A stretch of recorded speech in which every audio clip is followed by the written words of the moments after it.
Assalamualaikum warahmatullahi wabarakatuh. Mahasiswa sekalian, pada pertemuan kali ini kita akan membahas salah satu fondasi paling penting dalam dunia otomasi industri modern, yaitu protokol komunikasi industri. Materi ini sangat penting karena dalam sistem industri modern, berbagai perangkat seperti sensor, PLC, RTU, HMI, SCADA, inverter, hingga server industri harus mampu saling bertukar data secara cepat, akurat, dan terintegrasi. Seperti yang dijelaskan dalam materi perkuliahan, protokol komunikasi menjadi aturan utama yang memungkinkan seluruh perangkat industri dapat berbicara dan memahami satu sama lain. Mahasiswa sekalian, coba bayangkan sebuah pabrik modern tanpa sistem komunikasi yang terstandarisasi. Sensor membaca suhu, PLC mengontrol motor, SCADA melakukan monitoring, dan HMI menampilkan data kepada operator. Namun jika setiap perangkat menggunakan bahasa berbeda tanpa aturan komunikasi yang sama, maka data tidak akan dapat dipertukarkan dengan benar. Inilah alasan mengapa protokol komunikasi industri menjadi sangat penting. Dalam dunia industri modern, sistem otomasi tidak lagi terdiri dari satu mesin saja. Sistem industri sekarang bersifat terintegrasi, terdistribusi, real-time, dan terkoneksi secara global. Karena itu komunikasi data menjadi tulang punggung seluruh sistem otomasi. Tanpa komunikasi yang baik, sensor tidak dapat mengirim data. PLC tidak dapat mengontrol proses. SCADA tidak dapat melakukan monitoring. Dan operator kehilangan kendali terhadap sistem. Pada pembahasan awal dijelaskan bahwa komunikasi industri melibatkan beberapa komponen utama. Komponen pertama adalah sensor dan PLC. Sensor berfungsi membaca kondisi fisik di lapangan seperti suhu, tekanan, level air, arus listrik, dan posisi.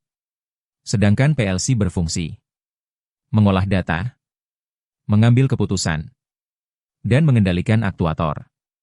PLC dapat dianggap sebagai otak dalam sistem otomasi industri.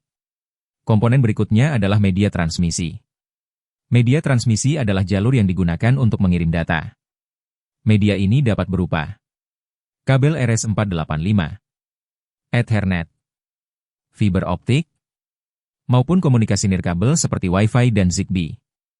Pemilihan media sangat mempengaruhi kecepatan komunikasi, jarak, kestabilan, dan ketahanan terhadap noise. Komponen berikutnya adalah protokol komunikasi itu sendiri. Protokol dapat dianalogikan seperti tata bahasa dalam komunikasi manusia. Jika manusia berbicara tanpa aturan bahasa, maka lawan bicara sulit memahami maksud pesan. Hal yang sama terjadi pada perangkat industri. Protokol menentukan format data, urutan pengiriman, mekanisme request dan response, hingga penanganan kesalahan komunikasi. Komponen terakhir adalah SCADA dan HMI. SCADA berfungsi sebagai pusat monitoring dan pengumpulan data. Sedangkan HMI menjadi antarmuka antara manusia dan mesin. Operator melihat kondisi sistem melalui HMI. Status motor, level tangki, alarm, dan parameter proses lainnya. Semua informasi tersebut berasal dari komunikasi data antar perangkat. Mahasiswa sekalian, pada pembahasan komponen sistem komunikasi industri dijelaskan konsep sender dan receiver. Sender adalah perangkat pengirim data. Contohnya, sensor tekanan, sensor suhu, PLC, atau RTU. Receiver adalah perangkat penerima data seperti SCADA, HMI, server, atau sistem manajemen energi. Konsep ini sebenarnya sangat mirip dengan komunikasi manusia. Sensor seperti orang yang berbicara. Sedangkan SCADA seperti orang yang menerima informasi. Hal penting yang perlu dipahami adalah data industri harus dikirim dengan akurat dan tepat waktu. Dalam sistem kontrol real-time, keterlambatan beberapa milidetik saja dapat menyebabkan kesalahan kontrol, produk cacat, bahkan kecelakaan industri. Karena itu komunikasi industri memiliki standar yang jauh lebih ketat dibanding komunikasi biasa. Mahasiswa sekalian, pada pembahasan model komunikasi industri dijelaskan 3 model utama. Master-slave, client-server, dan peer-to-peer. Model pertama adalah master-slave. Pada model ini, satu perangkat bertindak sebagai master, sedangkan perangkat lain menjadi slave. Master mengatur seluruh komunikasi. Slave hanya merespons ketika diminta. Contoh paling umum adalah Modbus RTU. PLC sebagai master akan menanyakan data sensor secara bergantian. Jika sensor tidak diminta, maka sensor tidak mengirim data. Pendekatan ini sederhana dan stabil, tetapi kurang efisien untuk sistem yang sangat besar. Model kedua adalah client-server. Pada model ini, klien meminta data, dan server memberikan respons. Pendekatan ini lebih fleksibel dibanding master-slave. Model ini banyak digunakan pada OPC UA. Keunggulan utamanya adalah interoperabilitas, fleksibilitas, dan kemampuan integrasi lintas vendor. Model ketiga adalah peer-to-peer. Dalam model ini, setiap perangkat dapat berkomunikasi langsung tanpa pusat kontrol utama. Konsep ini sangat cocok untuk Industrial Internet of Things, sistem terdistribusi, dan smart factory modern. Dalam sistem peer-to-peer, komunikasi menjadi lebih cepat dan fleksibel. Mahasiswa sekalian, pada pembahasan protokol pertama dijelaskan tentang Modbus. Modbus merupakan salah satu protokol industri tertua dan paling populer di dunia. Meskipun dikembangkan sejak tahun 1979, Modbus masih digunakan secara luas hingga saat ini. Mengapa? Karena sederhana, stabil, murah, dan kompatibel dengan banyak perangkat. Modbus sangat populer pada PLC, inverter, sensor industri, energi meter, dan sistem SCADA. Hampir semua vendor industri menyediakan dukungan Modbus karena protokol ini sudah menjadi standar de facto di banyak aplikasi industri. Pada pembahasan cara kerja Modbus dijelaskan bahwa Modbus menggunakan model master-slave. Master mengirim request, kemudian slave mengirim response. Contoh sederhana. PLC meminta nilai suhu dari sensor.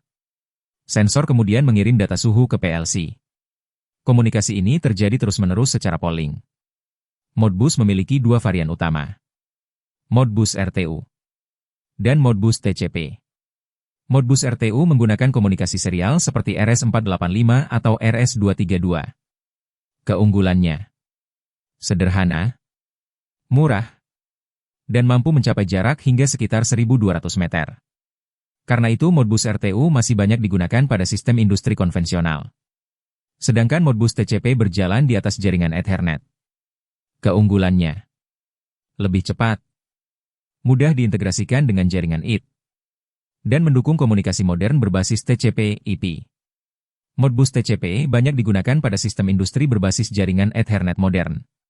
Mahasiswa sekalian, pada pembahasan kelebihan dan kekurangan Modbus dijelaskan beberapa poin penting. Kelebihan Modbus: implementasi mudah, tidak membutuhkan lisensi, kompatibel luas, dan sangat stabil. Namun Modbus juga memiliki keterbatasan. Salah satunya adalah keamanan. Modbus klasik tidak memiliki autentikasi, enkripsi, maupun perlindungan keamanan bawaan. Ini menjadi tantangan besar di era industri modern yang semakin terkoneksi ke internet. Kelemahan lain adalah sistem polling. Karena master harus menanyakan data satu persatu, maka komunikasi menjadi kurang efisien untuk sistem dengan ratusan parameter real-time. Karena itu pada sistem modern mulai digunakan protokol yang lebih fleksibel. Mahasiswa sekalian, protokol berikutnya adalah OPC. OPC dikembangkan untuk mengatasi masalah interoperabilitas antar vendor. Dalam dunia industri, PLC dari Siemens, inverter dari Schneider, sensor dari Omron, dan SCADA dari Wonderware sering harus bekerja bersama. Tanpa standar komunikasi yang universal, integrasi menjadi sangat sulit. OPC bertindak sebagai penerjemah universal. OPC memungkinkan perangkat dari berbagai vendor bertukar data, berkomunikasi, dan bekerja bersama secara terintegrasi. Karena itu OPC menjadi sangat penting dalam sistem multi-vendor. Pada materi dijelaskan dua versi utama, OPC DA dan OPC UA. OPC DA adalah versi lama berbasis teknologi Microsoft COM/DOM. Masalah utamanya: sulit konfigurasi, terbatas pada Windows, dan kurang cocok untuk sistem modern berbasis internet. Sedangkan OPC UA adalah generasi baru yang jauh lebih modern. OPC UA, platform independen, mendukung Linux dan embedded system, memiliki enkripsi, autentikasi, dan keamanan tinggi. Karena itu OPC-UA menjadi standar utama pada industri 4.0 dan IoT. Mahasiswa sekalian, pada pembahasan Ethernet IP dijelaskan bahwa protokol ini dirancang untuk sistem otomasi berkecepatan tinggi. Ethernet IP menggunakan TCP IP, UDP IP, dan chip atau Common Industrial Protocol. Keunggulan utamanya adalah komunikasi sangat cepat, real-time, dan deterministik. Ethernet IP sangat populer pada robotika industri, sistem konveyor otomatis, smart manufacturing, dan kontrol gerak presisi tinggi. Dalam robot industri, sinkronisasi gerak harus terjadi dalam hitungan milidetik. Karena itu diperlukan protokol dengan latensi sangat rendah. Pada pembahasan aplikasi Ethernet IP dijelaskan integrasi IT dan OT. OT adalah Operational Technology, sedangkan IT adalah Information Technology. Dahulu, jaringan industri terpisah dari jaringan komputer kantor. Sekarang, keduanya mulai terintegrasi. Hal ini membuka peluang monitoring global, cloud computing, predictive maintenance, dan analisis big data industri. Mahasiswa sekalian, pada tabel perbandingan protokol dijelaskan karakteristik masing-masing sistem. Modbus, sederhana, murah, cocok untuk sistem kecil. OPC-UA, fleksibel, aman, ideal untuk integrasi multi-vendor. Ethernet IP, sangat cepat, cocok untuk real-time dan robotika. Tidak ada protokol yang paling sempurna untuk semua aplikasi. Engineer harus memilih berdasarkan kebutuhan sistem, biaya, kompleksitas, kecepatan, dan keamanan. Pada studi kasus distribusi air dijelaskan integrasi beberapa protokol sekaligus. Sensor level membaca tinggi air. PLC memproses data. SCADA menerima data. Operator melihat kondisi melalui HMI. Jika level melewati batas, alarm otomatis dikirim ke operator. Ini menunjukkan bahwa dalam dunia nyata, beberapa protokol sering digunakan bersamaan dalam satu sistem besar. Mahasiswa sekalian, tantangan besar komunikasi industri saat ini adalah cybersecurity. Karena sistem industri mulai terhubung ke internet, maka ancaman serangan siber juga meningkat. Masalah keamanan meliputi penyadapan data, akses ilegal, malware, hingga sabotase industri. Karena itu sistem industri modern membutuhkan enkripsi, firewall, segmentasi jaringan, dan autentikasi perangkat. Pada pembahasan tren IoT dijelaskan perkembangan menuju cloud computing, edge computing, MQTT, dan OPC-UA. Cloud computing memungkinkan data industri dianalisis secara global. Sedangkan edge computing memproses data dekat sumbernya untuk mengurangi latensi. Ini sangat penting untuk sistem real-time modern. MQTT juga menjadi sangat populer karena ringan dan efisien untuk komunikasi IoT. Konsep publish subscribe pada MQTT sangat cocok untuk sensor IoT, smart factory, dan monitoring cloud modern. Mahasiswa sekalian, inti terbesar dari seluruh materi ini adalah memahami bahwa komunikasi industri adalah fondasi utama otomasi modern. Tanpa komunikasi, sensor tidak berguna, PLC tidak dapat mengontrol, SCADA tidak dapat memonitor, dan industri tidak dapat berjalan secara otomatis. Komunikasi data adalah sistem saraf dalam otomasi industri. Sebagai penutup, dapat disimpulkan bahwa protokol komunikasi industri memiliki peran sangat penting dalam membangun sistem otomasi yang cepat, stabil, aman, dan terintegrasi. Modbus cocok untuk sistem sederhana. OPC-UA unggul dalam integrasi multivendor dan keamanan. Ethernet IP menjadi pilihan utama untuk aplikasi real-time berkecepatan tinggi. Sebagai calon engineer profesional, mahasiswa harus mampu memahami karakteristik tiap protokol, menganalisis kebutuhan sistem, dan memilih solusi komunikasi yang paling tepat sesuai aplikasi industri. Terima kasih atas perhatian dan partisipasi mahasiswa sekalian. Wassalamualaikum warahmatullahi wabarakatuh.